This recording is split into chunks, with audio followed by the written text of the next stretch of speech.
Alors, avant que je commence, vous avez besoin d'être en forme. C'est le temps des Olympiques. Alors, on va vraiment... Vous pouvez dire à votre prochain, vous pouvez lui demander la permission de recevoir un coup d'un côte si vous dormez. D'accord? Ou si vous baissez la... Donc, avertissez-le. OK, vous avez cette permission. Entre époux même, OK? Même si ça fait des histoires à la maison, on fera du suivi pastoral après. OK?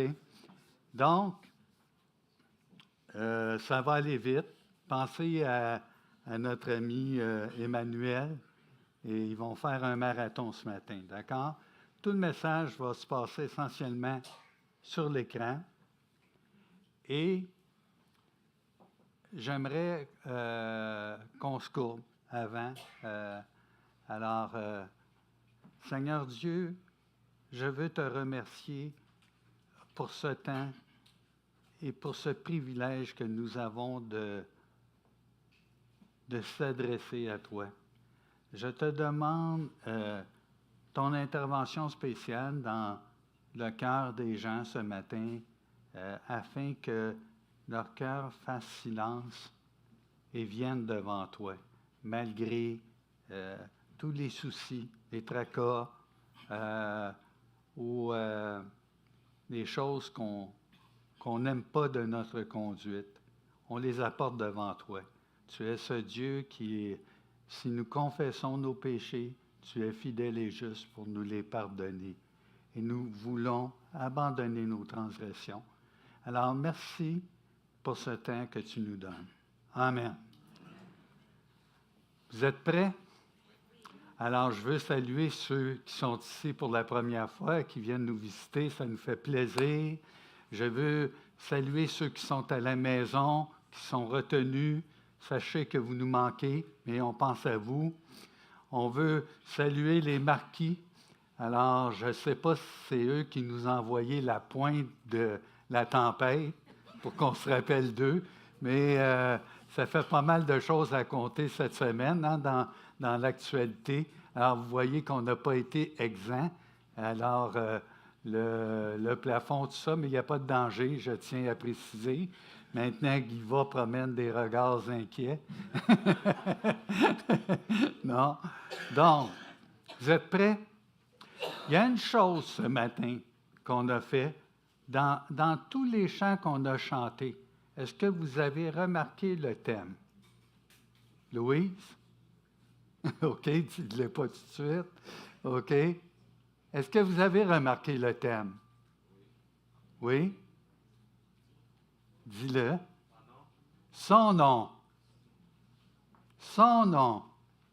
Vous avez chanté ça. Des fois, on chante, hein, puis on ne réalise pas vraiment les paroles. Puis, alors, il y a un travail, quand on fait la présidence du culte, il y a toujours un thème ou une direction dans laquelle les frères vont aller. Alors, c'est apprécié, je tiens à vous le dire. Alors, vous êtes prêts? On m'a dit de ne pas dépasser les 2 lutrins. Ça va, Pierre? Si je dépasse, tu fais bip, bip, bip. OK.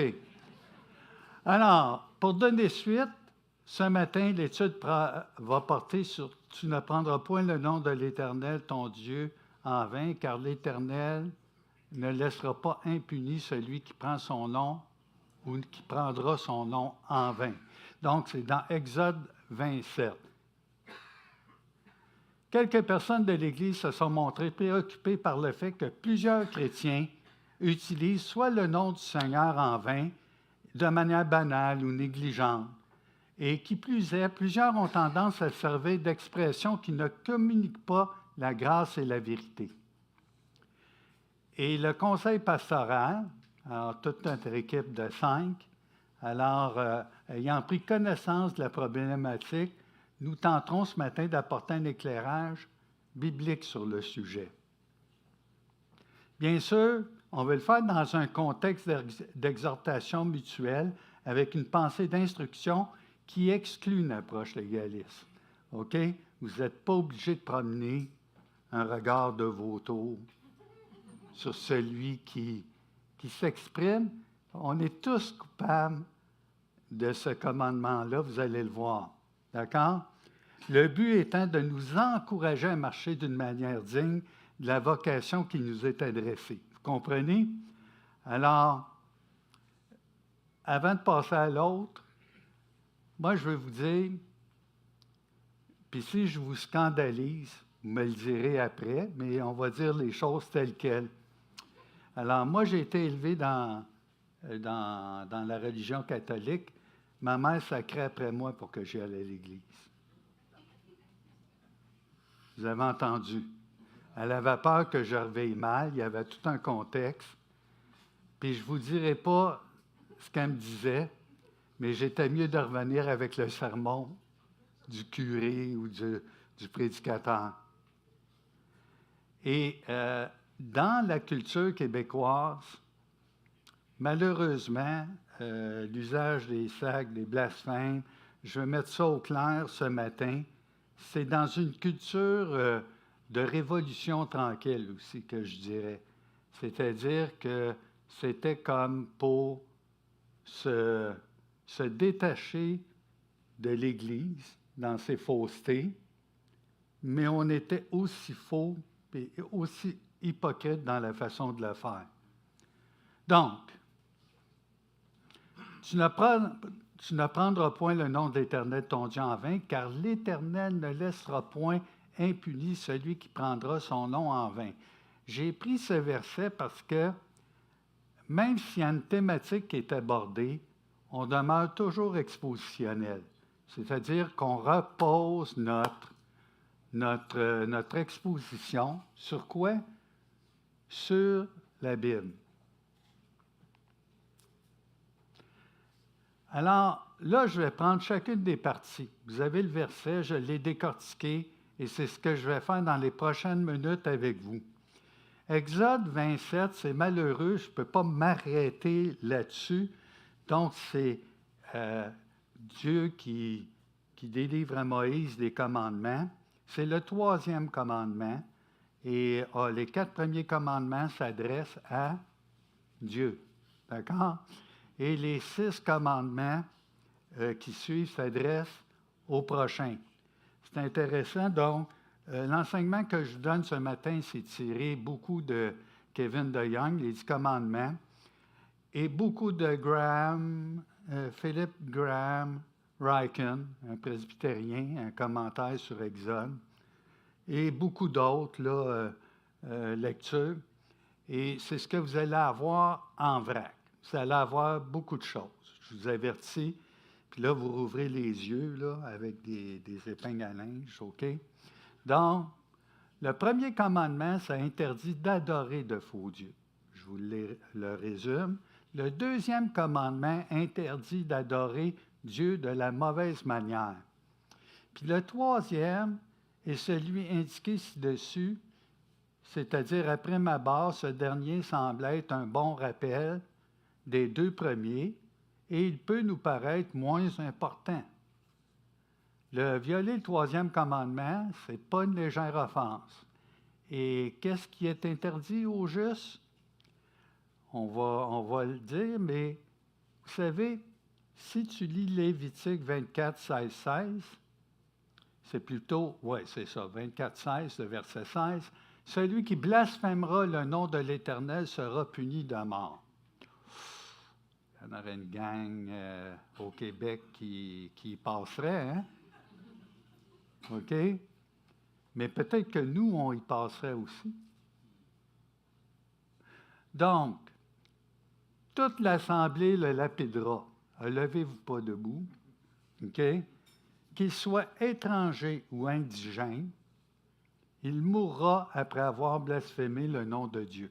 Et ça va arriver tout de suite avec un Égyptien qui suivait parmi le peuple. Il va être lapidé quelque temps après que ce verset est indiqué. Maintenant, c'est intéressant, dans le petit livre ici, si je vous pose la question, est-ce que les 10 commandements sont toujours d'actualité? Qu'est-ce que vous répondez? Oui. Vous êtes sûr? Oui. Toi? Pas le 4e? OK, on verra. Les 10 commandements, on les appelle, attendez, je vais vous dire ça, c'est très intéressant. Ce matin, je pourrais parler de la loi, mais je pourrais me perdre juste avec ça. Donc, il y a 3 aspects de la loi. Alors, il y a les lois cérémonielles qui s'adressaient spécifiquement au peuple choisi. Et ensuite, il y a les lois civiles, et quelques-unes ont été abandonnées par les principes élémentaires qu'on y voyait, parce qu'ils n'étaient pas d'époque ou applicables. Et il y a les lois morales qui sont en vigueur. Si je vous dis « tu ne tueras point », est-ce que c'est en vigueur? Hein? Oui, vous êtes autorisé de tuer? Non, hein? OK, faites attention à vos réponses là, ce matin. OK? Parce qu'on va y revenir. OK? Tu ne prendras point.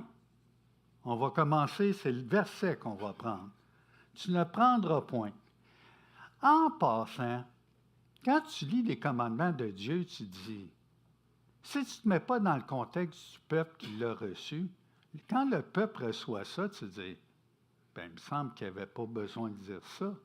Tu as vu le Tout-Puissant avec le bras du Tout-Puissant délivrer le peuple en Égypte avec les 10 plaies, confronter les divinités, ensuite l'amener dans le désert avec la nuée. Donc, tous les commandements, tu dirais, il me semble que je n'aurais pas besoin de dire ça. Tu n'auras pas d'autres faux dieux.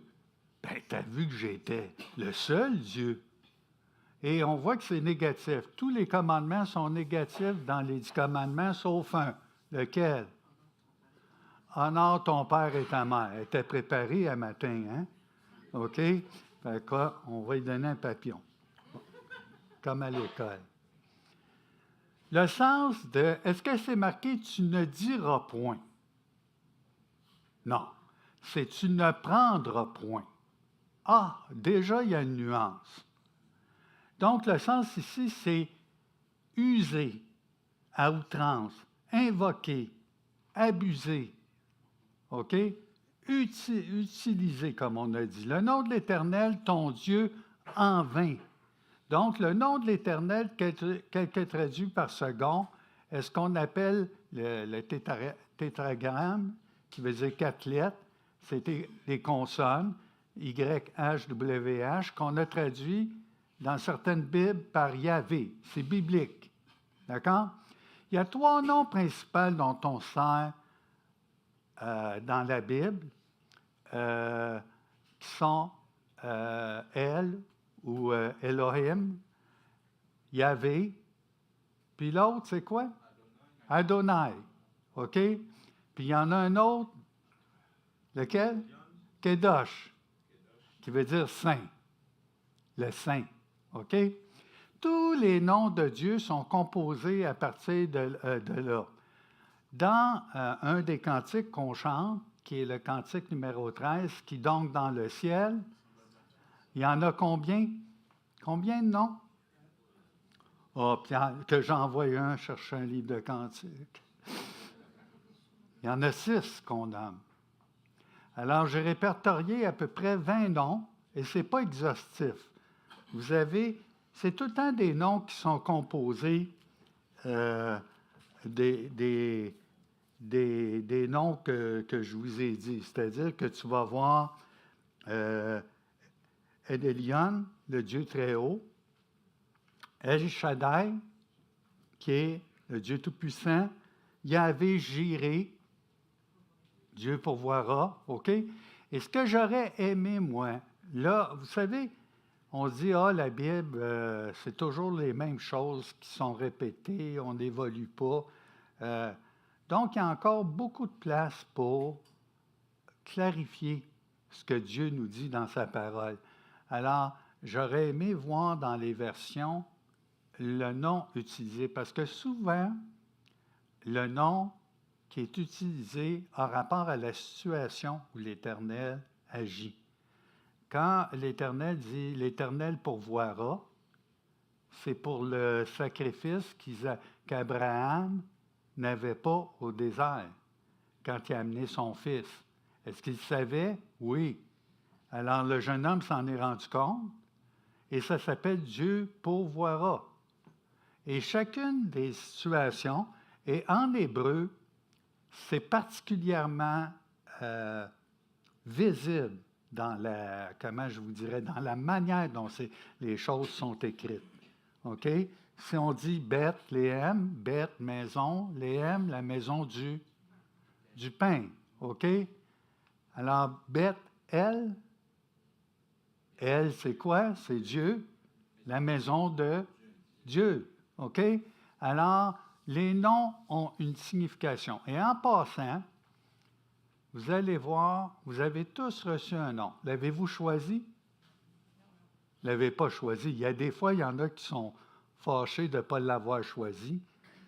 C'est comme la sœur d'Émile Pinard. Hein? Elle s'appelle Daisy. Daisy Pinard. OK, bon, OK. Donc, il faut faire attention de la façon dont on nomme les gens. Ils vont vivre avec.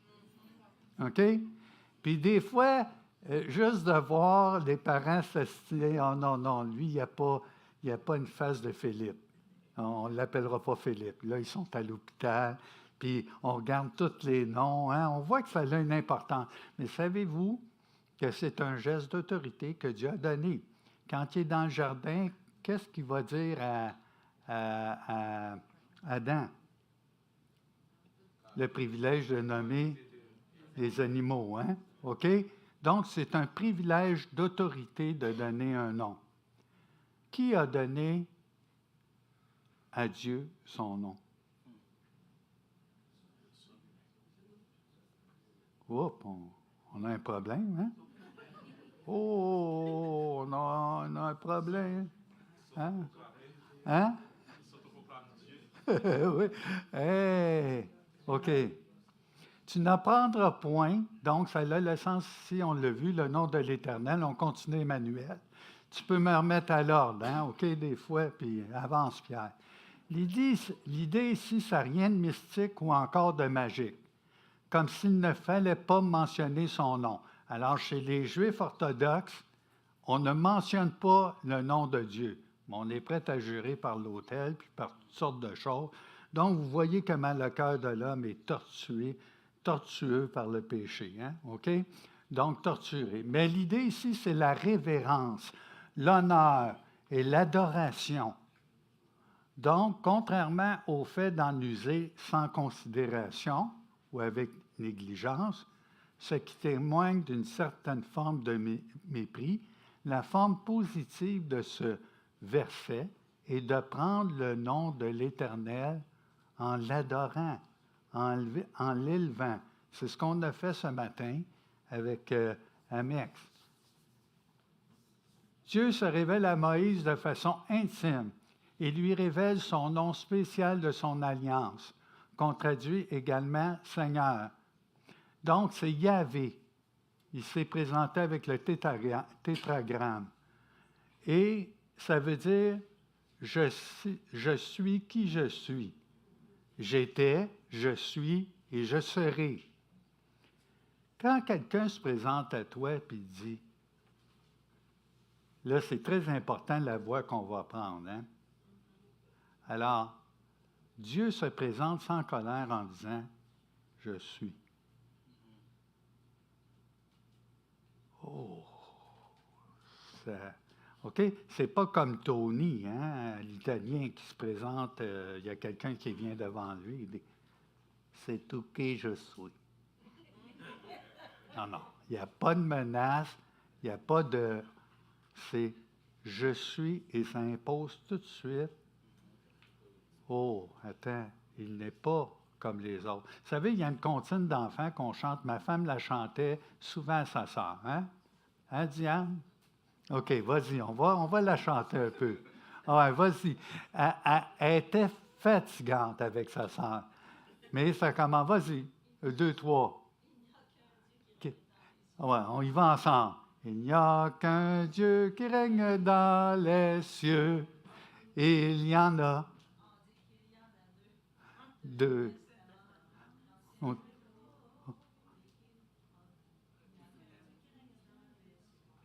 OK. Donc, elle l'a inventé jusqu'à 10, OK? Puis là, sa sœur était tannée. Mais ce que j'aime de cette comptine-là, hein, il n'y a qu'un Dieu qui règne dans les cieux.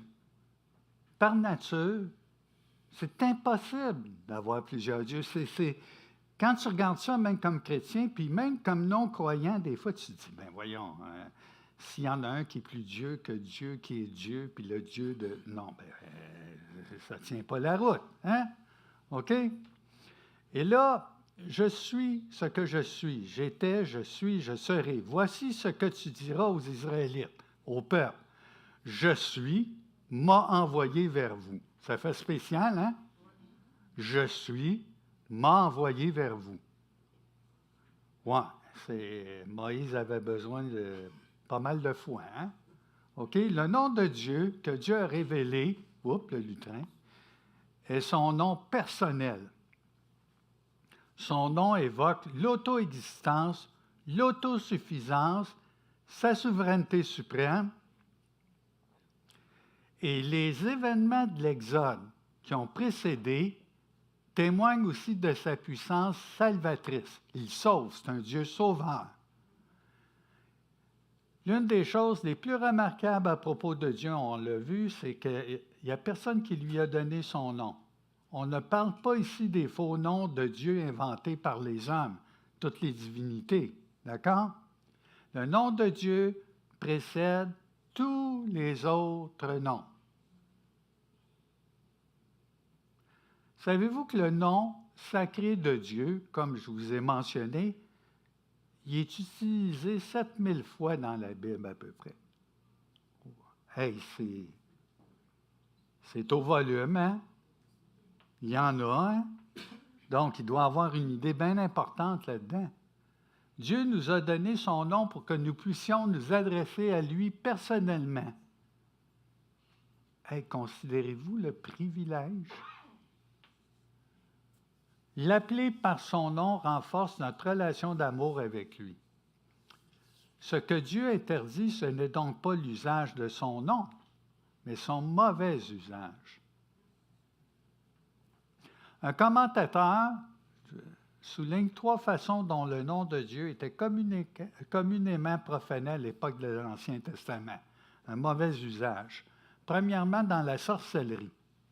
La sorcellerie est liée à l'occultisme. Dans l'Antiquité, il y a de nombreuses personnes qui pensaient pouvoir accéder à des pouvoirs surnaturels en utilisant des noms divins dans des incantations magiques.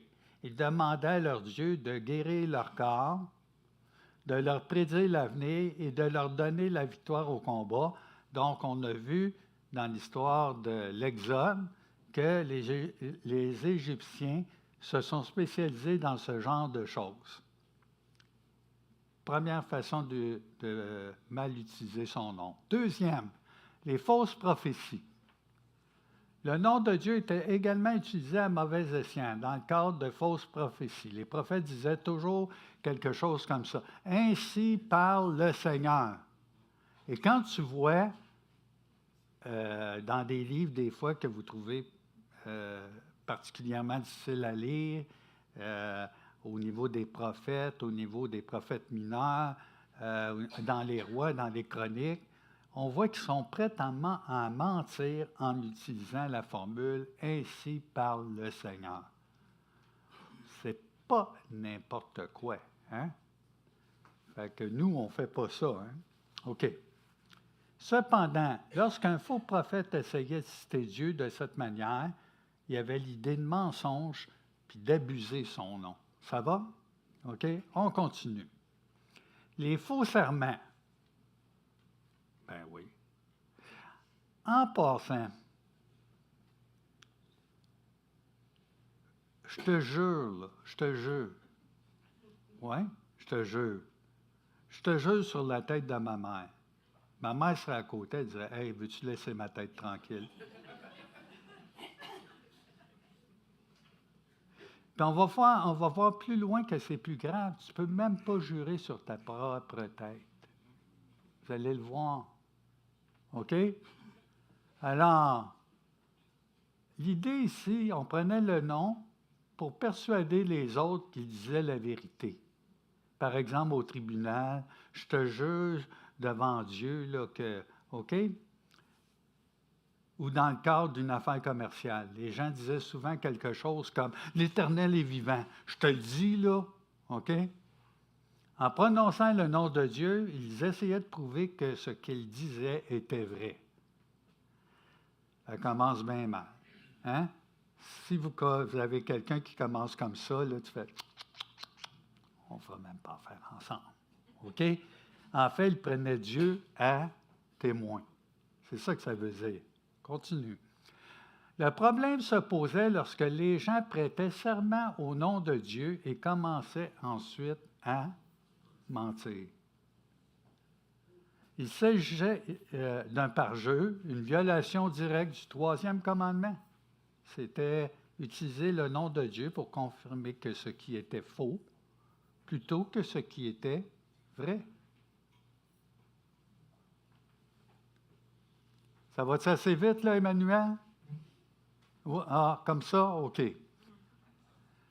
Il ne faut jamais oublier que le nom de Dieu représente toute son identité. Son nom suprême était simplement Yahvé, le Seigneur Dieu. Ce nom est bien plus qu'un moyen commode de s'adresser à lui. Il représente toute la réputation de Dieu. Le terme littéraire pour cette façon de parler, on appelle ça une synecdote. Ça fait pas mal, OK? Par exemple, un visage fait partie de tout et peut donc représenter la personne tout entière. Si je vous dis ce matin, il y a 80 visages devant moi, ce n'est pas juste des faces que je vois. Vous êtes des personnes, c'est une manière de parler. Donc, le nom de Dieu représente plus que le nom, il représente sa personne. Vous comprenez? OK. Lorsque nous commençons à décortiquer la signification du nom de Dieu, il devient rapidement évident que Yahvé ou l'Éternel, c'est plus qu'un nom. Beaucoup plus qu'un nom. C'est ainsi que les Hébreux comprenaient les noms. Mais pour les Hébreux, le nom était inséparable de la personne. Il exprimait l'identité intérieure de la personne. Vous avez compris? OK. Par conséquent, lorsque nous utilisons le nom de Dieu, nous nous référons à l'essence de son être divin. Alors, quand on dit Dieu pourvoira, OK? Quand on dit Adonai, Seigneur, c'est toutes des dimensions de son identité. Alors, moi, j'en ai répertorié une vingtaine ce matin, mais je n'ai pas le temps de vous les lire. Mais c'est très éclairé de la façon que c'est écrit dans l'Ancien Testament. David a chanté « L'Éternel notre Seigneur, que ton nom est magnifique. Hein? » Je fais exprès, donc c'est moi qui ai traduit. Sur toute la terre, c'est le psaume 8. C'était même pas arrangé, Amex. Hein? On ne s'était pas parlé. Hein? Alors, ton nom, on a chanté son nom. Alors, remarquez, Éternel notre Seigneur, il aurait pu dire, tu es majestueux sur toute la terre, mais il dit que ton nom. Oh! On apprend, hein? On apprend des petites choses ce matin. Il loue Dieu non seulement pour son nom, mais aussi parce qu'il est le Dieu qui a fait toutes choses pour sa propre gloire. Donc, c'est plus qu'un nom. Ça va? Dieu s'est fait un nom dans la création, mais aussi dans la rédemption. C'était là tout l'enjeu de l'Exode, le livre de l'Exode. Dieu sauvait un peuple pour ça. Et nous, pourquoi on est sauvés? Répétez-le. Pour sa gloire. Le 3e commandement parle de ne pas prendre le nom de l'Éternel en vain. Le verbe hébreu prendre, nasa, n'est jamais utilisé ailleurs en référence à la parole. Donc, c'est pas, tu ne le diras pas, mais c'est vraiment l'idée de prendre. Le mot est utilisé à d'autres places dans la Bible pour prendre. D'accord? Il signifie porter ou transporter, et ici son objet, c'est le nom de l'Éternel. Porter son nom signifie porter son caractère ou sa réputation. La façon dont Israël pouvait porter le nom de Dieu était de vivre en tant que peuple de Dieu et en montrant par son imitation qu'il était un peuple de sainteté. D'où les lois, OK, cérémonielles, éthiques et tout ça. Ouais, mais nous, on n'est plus sous la loi. Oh, oh, oh, oh, oh, oh, oh. On va voir. OK, on continue. Il devait porter sa ressemblance, le peuple. C'est ce qu'on doit faire aussi. Puis l'adverbe en vain, la chave, OK, signifie probablement quelque chose comme hypocritement. Donc, en vain, c'est hypocrite. Donc, il ne peut y avoir d'hypocrisie dans son service. La malédiction de l'alliance, donc on parle de l'alliance mosaïque, était exprimée contre quiconque vivait une fausse profession, car une telle personne se tiendrait coupable devant Dieu. Ça, c'est M. Harmon, son commentaire dans Focus on the Bible, puis je pense qu'il est enseignant, je ne sais pas s'il est enseignant au Master Seminary. Bon, OK, on continue. Vous avez encore appris qu'il a été dit aux anciens. Ah, on est rendu dans le nouveau. Tu ne te parjureras point, mais tu t'acquitteras envers le Seigneur de ce que tu as déclaré par serment. Oh! Quand tu lis ça, là, tu te dis, ça c'est un peu comme les apôtres, ils disent, est-ce quel avantage qu'on a de se marier si on ne peut pas répudier notre femme? Hein? Bon, OK. Puis là, tu arrives avec ce verset-là. Mais moi, je vous dis de ne jurer aucunement, ni par le ciel, parce que c'est le trône de Dieu, ni par la terre, parce que c'est son marchepied, ni par Jérusalem, parce que c'est la ville du grand roi. Ne jure pas non plus par ta tête, car tu ne peux pas rendre blanc ou noir un seul de tes cheveux.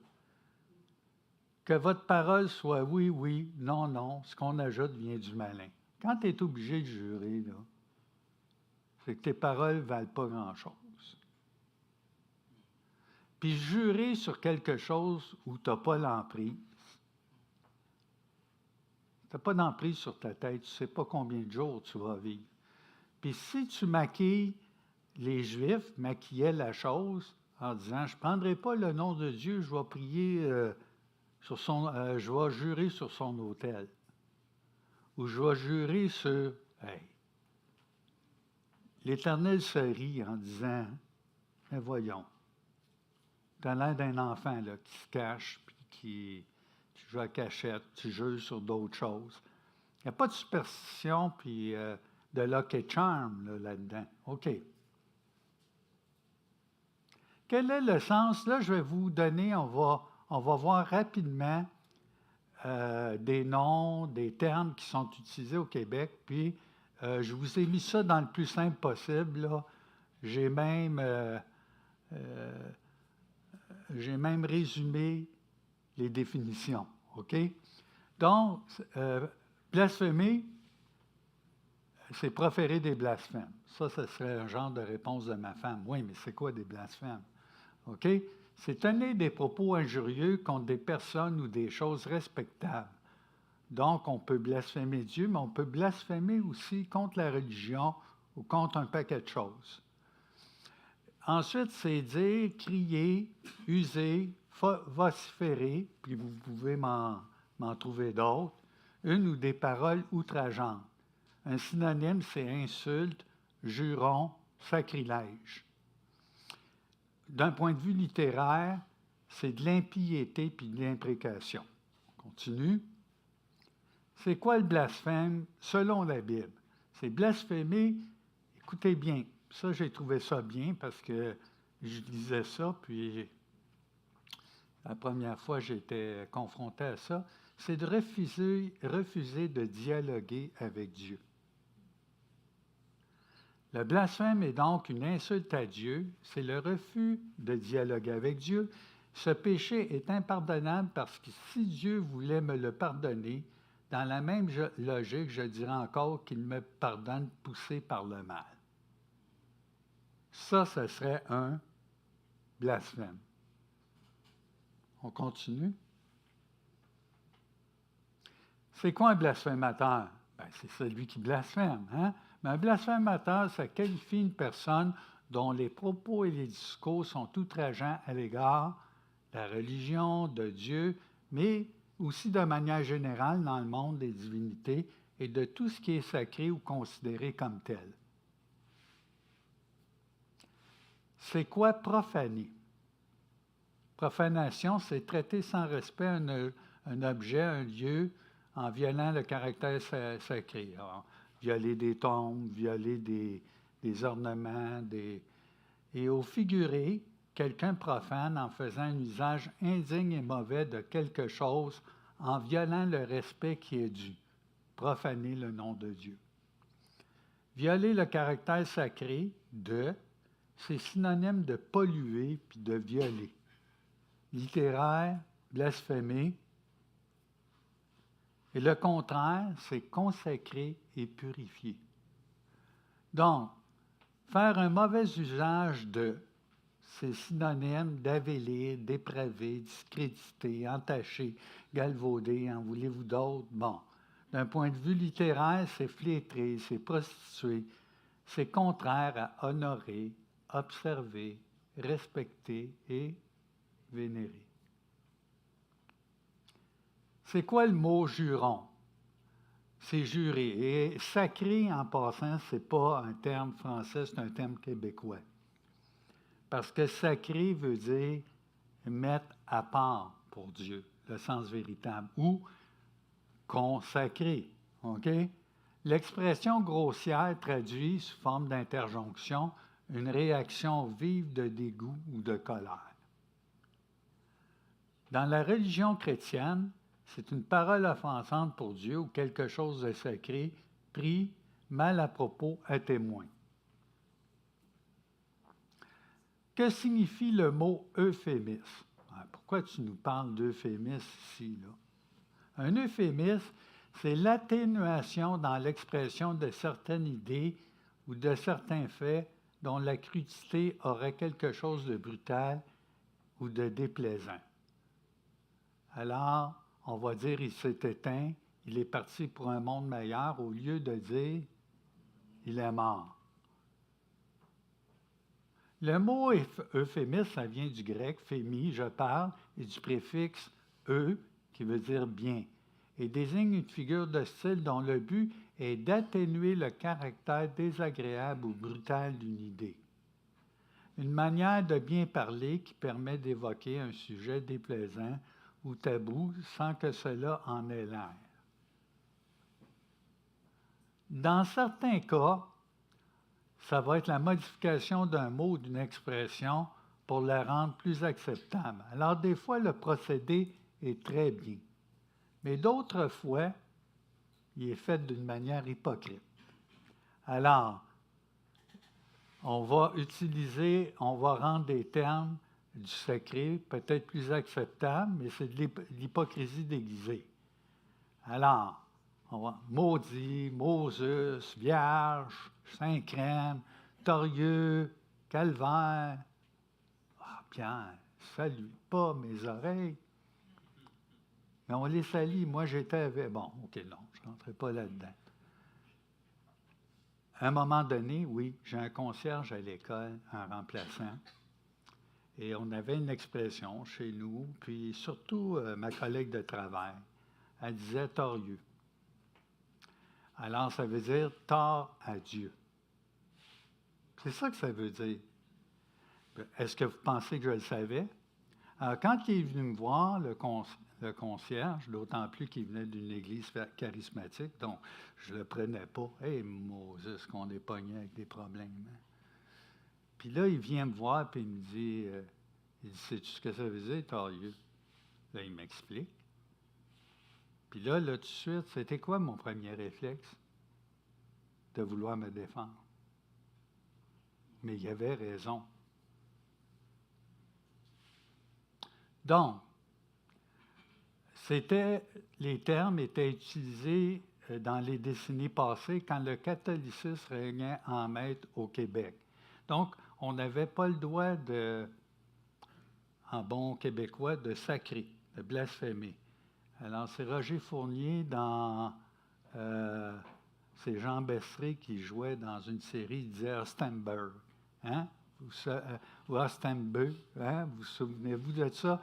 C'était un terme déguisé pour ne pas offenser l'Église. Ben voyons donc, j'aurais jamais pensé ça. Oui, même les auteurs étaient imprégnés de cette pensée.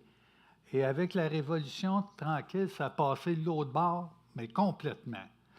Pour devenir un homme au Québec, qu'est-ce qu'il fallait que tu fasses? Tu sacres. Puis des fois, on était tellement gênés qu'on prenait quoi? Un euphémisme. Tabarnane. Colin. Tu étais repris dans ta conscience. Et qu'on est, hein? Le péché dans la vie te rend vraiment aveugle et bon. Les ornements sacrés, plusieurs mots à caractère religieux ont souffert du même procédé. Exemple, je ne dirai pas, OK?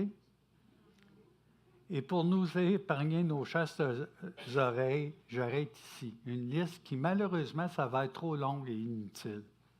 Il ne faut pas s'imaginer que notre époque en est exemple, bien au contraire. Le caractère sacré de certains mots semble prendre le bord. On en banalise le sens ou encore on les utilise sans même s'en rendre compte. Oh my God! Et quand tu prends le temps d'écrire dans un courriel sur Messenger ou OK, OMG. Tu as pris le temps de l'écrire. Moi, je pensais que c'était organisme modifié génétiquement.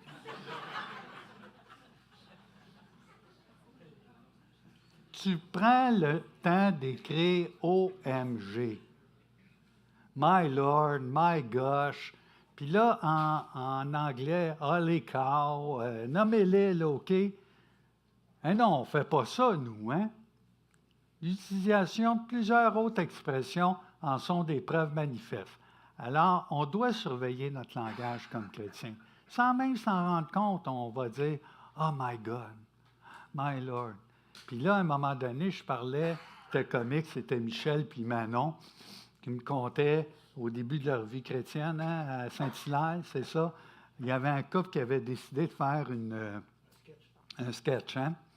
Fait que, puis là, l'homme ou la femme, peu importe, il conduisait, puis là, il arrivait, puis il disait « Ah, Seigneur, tu vis le Oui.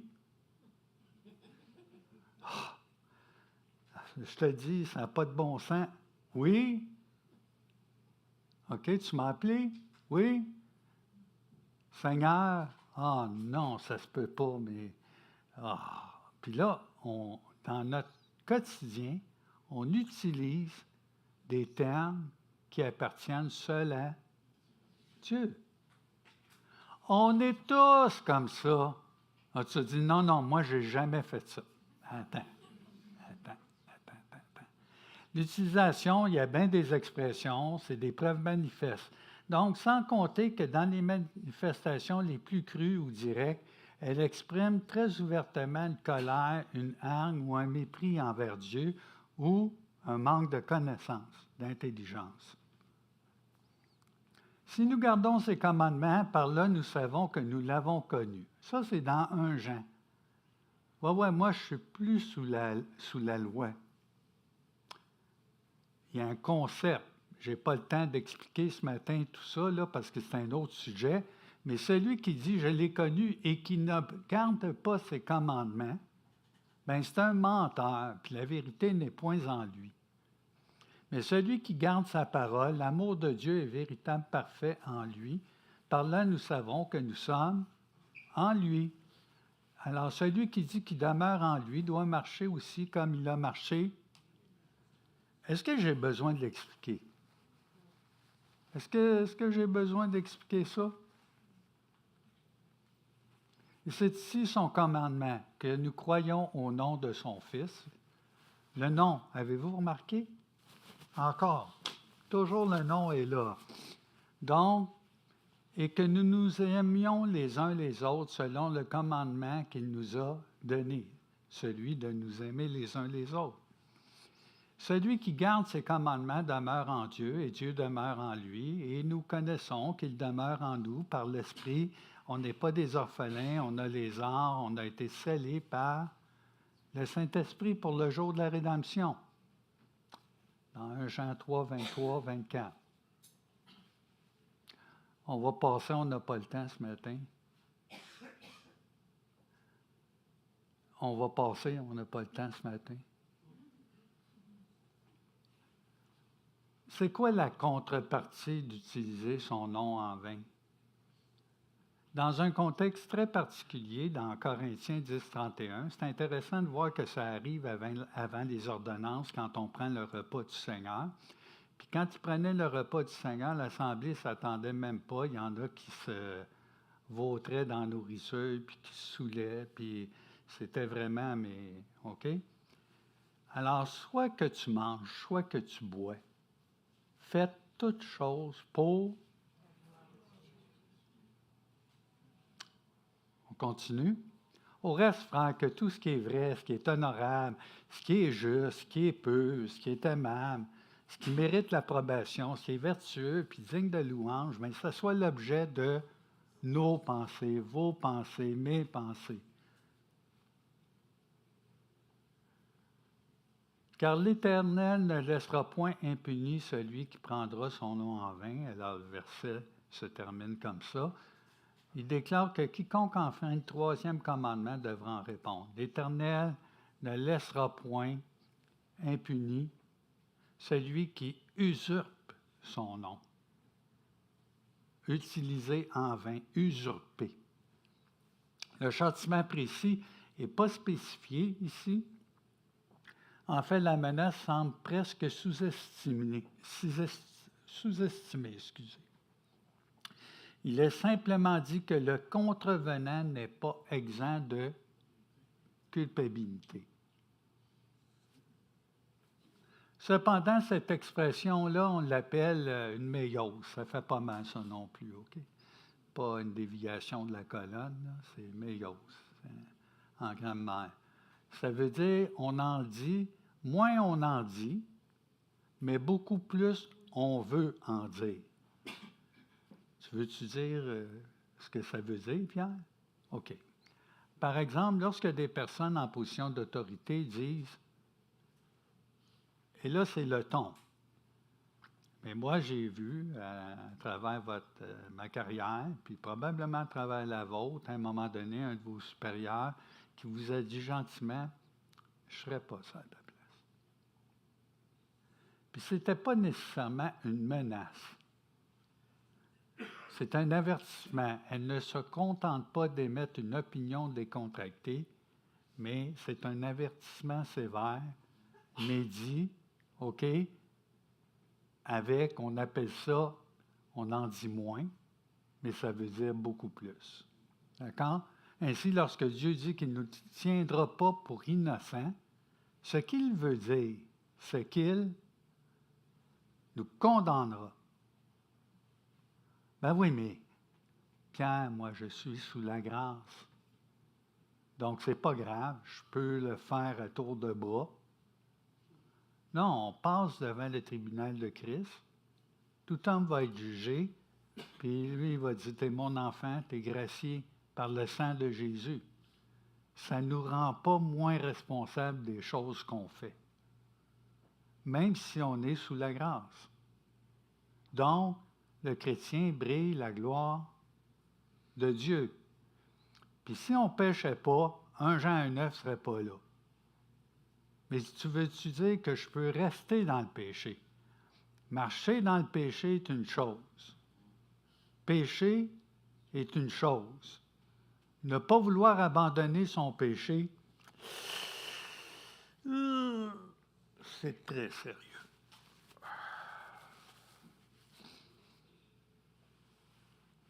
C'est une atteinte directe à son honneur et à sa gloire, et quiconque commet une telle atteinte mérite d'être condamné, c'est-à-dire de prendre son nom en vain. Pour nous aider à comprendre, nous prendrons un exemple tiré du monde des affaires. Celle-là, je l'ai bien aimée. Je ne pouvais pas l'enlever. On y va. Il en reste pas mal encore, mon Emmanuel, ou je m'en sais bien? OK. C'est un peu comme si on regardait le nom de Dieu comme une marque déposée. Si je vous dis Adidas, les femmes n'ont pas. Gucci. OK. Sac à main, OK. Donc, c'est une marque déposée. Vous comprenez? Puis aujourd'hui, ça prend pas mal le bord avec la Chine, hein? OK? Donc, quiconque doit posséder sa franchise pour avoir les droits d'utilisation. Dieu, c'est comme une marque déposée. Alors, cette franchise fonctionne sur des principes et des règles qui sont dans le livre du fabricant, la Bible. Dans les temps présents, Dieu a gracieusement accordé une licence d'utilisation de son nom. Vous avez une licence comme chrétien. Il le fait même au niveau des inconvertis, mais on voit ce que ça donne, puis même parmi les chrétiens. Donc, toutefois, vous devez vous joindre à un franchisé, c'est-à-dire l'Église. L'Église, la vie chrétienne, ça ne se vit pas tout seul. Quoi? Quoi? Viens jaser avec l'équipe pastorale. C'est toute une gang hypocrite. Oui, OK, non. On continue. Il faut cependant comprendre que le nom de Dieu, ce n'est pas tombé dans le domaine public. Dieu conserve le contrôle légal de son nom et menace de sanctions sévères toute utilisation abusive et non autorisée de cette propriété de grande valeur. Toutes les violations de la marque seront poursuivies dans les limites de la loi.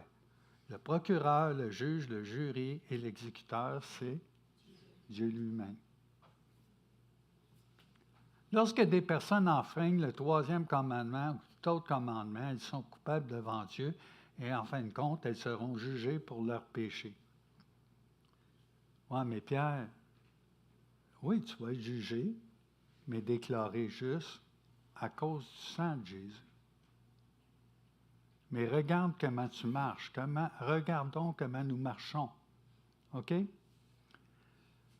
Quand Dieu dit que quiconque abuse de son nom en sera tenu pour responsable, il faut le prendre au mot. Il y a de nombreuses façons d'utiliser correctement le nom de Dieu. On peut voir louer, honorer, bénir, célébrer, c'est bénir, excusez. Donc, ce matin, on chantait, on élevait son nom, on l'exalte et ça chantait avec cœur ce matin. Hein? Alors, son nom peut être vénéré, adoré. Honorer le nom de Dieu, Martin Luther qui a dit ça, c'est utiliser ce même nom en tout temps pour invoquer, prier, louer et remercier Dieu. Mais l'un des meilleurs endroits pour apprendre à utiliser correctement le nom de Dieu, c'est les livres des psaumes. En nous demandant d'honorer le nom de Dieu, le troisième commandement nous aide à honorer Dieu lui-même, en lui accordant la même révérence et le même respect que nous accordons à son saint nom. L'apôtre Paul a peut-être donné la déclaration la plus complète et plus positive dans Colossiens. Tout ce que vous ferez en parole, en acte, faites-le au nom. Remarquez, au nom du Seigneur, en rendant par lui des actions de grâce à Dieu le Père.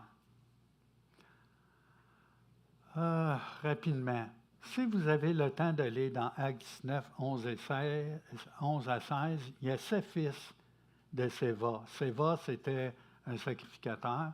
Ses fils étaient... Puis, eux, qu'est-ce qu'ils ont fait? Ils étaient vraiment... ils ont observé Paul. Alors, il y avait des mouchoirs, des choses que Paul touchait. Il se faisait des grands miracles à Éphèse. OK? Il y a tout un contexte. Et là, on peut voir que ces fils-là ont regardé. Et là, ils ont voulu exorciser une personne qui était possédée en disant « par le nom de Jésus que Paul haït ». Avez-vous remarqué le nom? Puis ici, c'était pris à des fins personnelles. C'est un peu comme de la magie. On l'a vu, là, il y a 3, hein? Sorcellerie, faux serment, ainsi de suite. Donc, on voit qu'il y a de la magie. Le nom, là, c'est pas un... Puis, qu'est-ce qui est arrivé par la suite? C'est qu'ils ont été sévèrement agressés, là, même jusqu'au sang, puis les vêtements arrachés, l'ennemi s'est défoulé. Mais pendant ce temps-là, l'Évangile s'est répandu au nom du Seigneur Jésus-Christ. Donc, les magiciens ont même amené leurs livres pour les faire brûler. C'est tout ce temps, cet espace-là là, dans Éphésiens, où on voit que les gens avaient été touchés par la crainte de Dieu, la crainte du Seigneur. Donc, ça a un lien direct avec la diffusion de l'Évangile, le nom du Seigneur. Le nom qui est au-dessus de tout nom n'est pas Jésus. Hein? Pierre? Mais Seigneur, parce que le Fils de Dieu a reçu le nom de Jésus au moment de son incarnation. Mais son nom exalté, le nom qui démontre sa divinité en l'identifiant comme le Seigneur Dieu, est Seigneur. Adonai, Seigneur. Le jour vient où Jésus-Christ se révélera comme le Dieu de Moïse et chacun lui donnera la gloire que mérite son nom divin, spécial. Si tel est l'honneur que Jésus recevra à la fin de l'histoire, c'est aussi l'honneur qu'il mérite aujourd'hui et nous devrions le lui rendre. Ne prenons pas le nom du Seigneur Jésus-Christ en vain. Ah, mais j'ai d'autres choses. Je vais terminer avec ça. Si tu te promènes avec une plaque, Jésus m'aime, derrière ton auto, puis tu conduis en... Est-ce que tu prends le nom du Seigneur en vain? Ah, j'ai jamais sacré. Non. Ta conduite témoigne du nom du Seigneur. Tu es son ambassadeur. Ça va? Donner 5 minutes. En tant que chrétien, donc, on doit surveiller notre langage. Puis, notre langage, ça va témoigner, ça va être une indication de notre véritable état spirituel, de ce que nous disons à l'Église. À l'Église, tu peux être bien beau, mais il y a une semaine au complet pour faire l'étalage de notre, malheureusement, de notre folie. Hein? Bon, je fais rapidement. Une façon plus sérieuse, enfin, le 3e commandement, c'est d'utiliser le nom de Dieu pour promouvoir notre propre agenda. Certains chrétiens disent que le Seigneur m'a dit de faire cela. Ou pire, ils disent, le Seigneur m'a dit de vous dire de faire ceci. C'est la fausse prophétie. Oui. Bien sûr, il y a aussi une conduite intérieure du Saint-Esprit. Dieu nous parle. Dieu peut arriver et avoir quelque chose de spécial qui t'adresse. Il ne s'agit pas d'une direction intérieure qui ne doit pas être présentée à tort comme une parole de Dieu faisant autorité. La plupart des chrétiens ne prétendent pas entendre la voix de Dieu. On aimerait peut-être. Ce que nous sommes souvent tentés de faire, cependant, c'est de mal interpréter les Écritures à nos propres fins. Comme il est facile de prendre une idée de l'Écriture, ou même un verset, de le sortir en dehors de son contexte et de l'utiliser pour étayer nos propres opinions personnelles. Nous sommes tellement convaincus que Dieu est de notre côté que nous refusons d'écouter les autres croyants ou de nous soumettre à l'autorité spirituelle de l'Église. Il y a une image qui me vient en tête. C'était durant la guerre de sécession. Je ne me rappelle pas le nom du général nordiste. Est-ce qu'il y en a un qui s'en souvient? OK. Hein? Sherman, OK. Alors, un de ses commandants, tout ça, vient le voir puis dit « J'espère que Dieu est de notre côté. » Mais il lui aurait répondu « Non, j'espère qu'on est du côté de Dieu. » Vous voyez la différence? OK? Donc, la plupart des chrétiens, comme je dis, parfois nous utiliser le nom, on va utiliser le nom de Dieu pour approuver nos opinions politiques. J'ai-tu besoin de vous faire une image présentement? OK? Donc, de sorte qu'ils deviennent une sorte de mascotte du parti. Parfois, on utilise pour étayer notre position afin que d'autres personnes soient obligées de faire ce que nous disons. Parfois, on va poser le sceau d'approbation sur notre ministère ou nos projets pour l'Église avec le nom de Dieu. Mais chaque fois que nous confondons ce que nous voulons avec ce que Dieu veut, nous prenons le nom du Seigneur en vain. Il n'y a aucun pays dans le monde, et là, ça a été écrit par un Américain, mais on peut dire dans le monde occidental présentement, en particulier les Américains.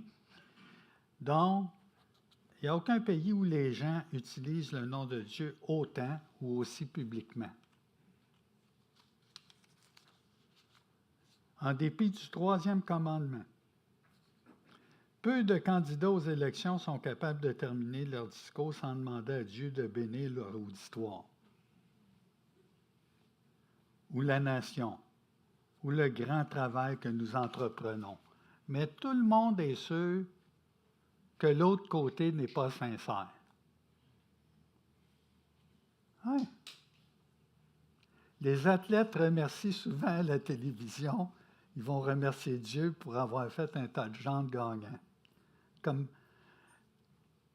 ce qui m'a toujours fait sourire, c'est que ton équipe prie pour la victoire, puis l'autre équipe prie pour la victoire.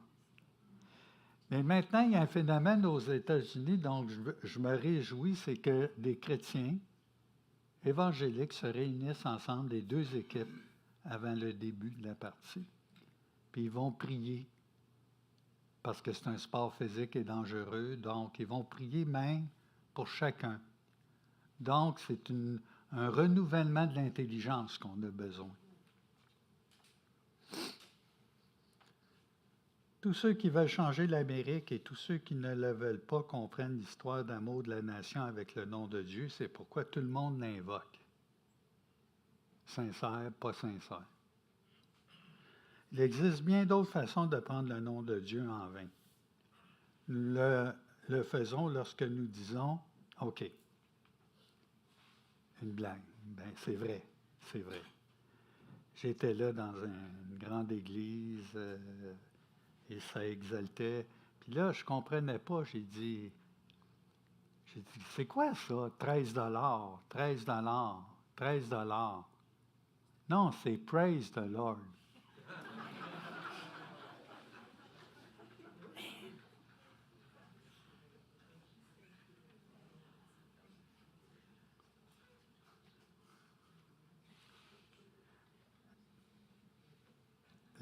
Prendre le nom du Seigneur en vain, on le prend lorsque nous apposons le nom de Dieu sur un T-shirt, un autocollant de pare-choc, ou nous l'utilisons comme slogan pour augmenter les ventes.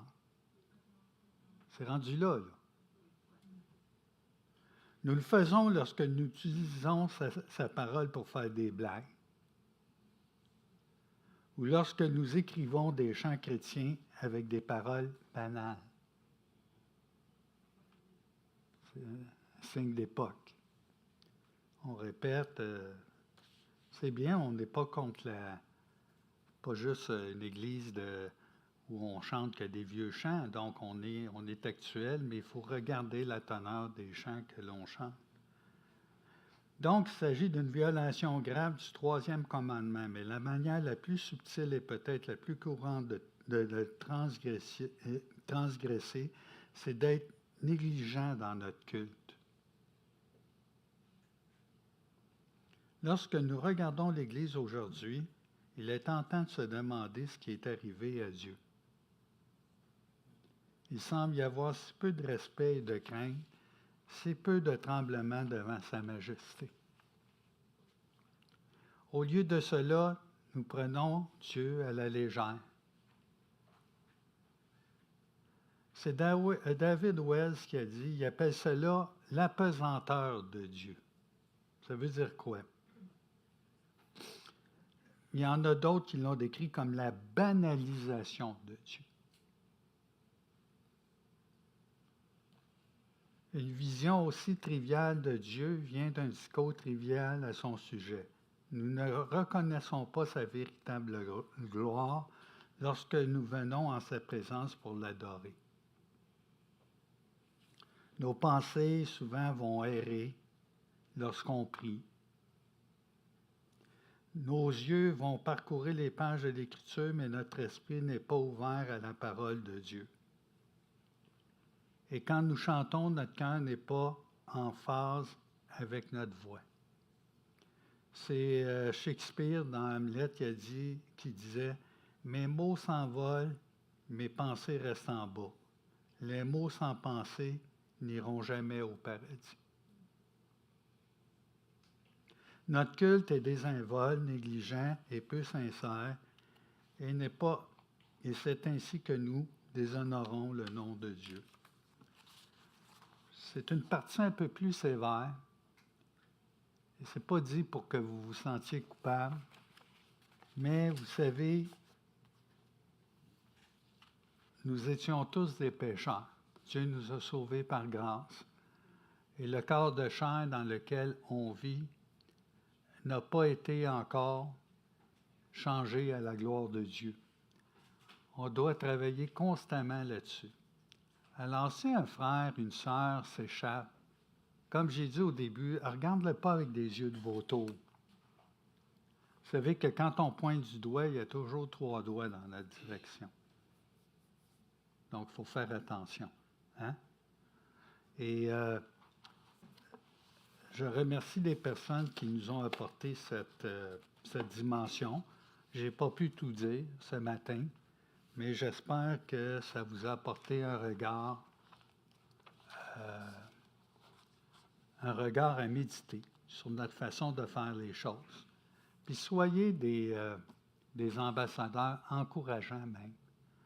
Vous ne connaissez pas tous les milieux duquel on vient.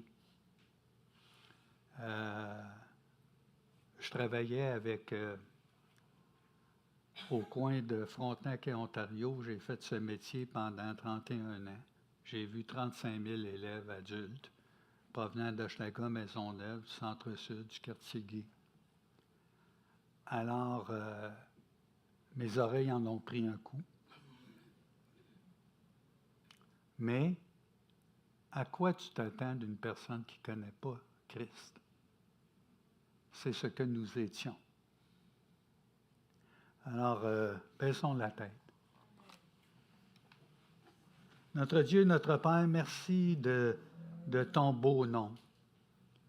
Seigneur, tu nous demandes de ne pas l'utiliser en vain, de ne pas prendre ton nom en vain, de toutes les façons, en le disant, en manifestant ta gloire. Notre Dieu, on te demande de nous pardonner nos offenses sur ce domaine. Donne-nous de chérir ton nom, de le prendre précieusement et de nous garder pour ta gloire, à bien faire les choses. Et nous te prions, Père, par le nom de Jésus. Amen.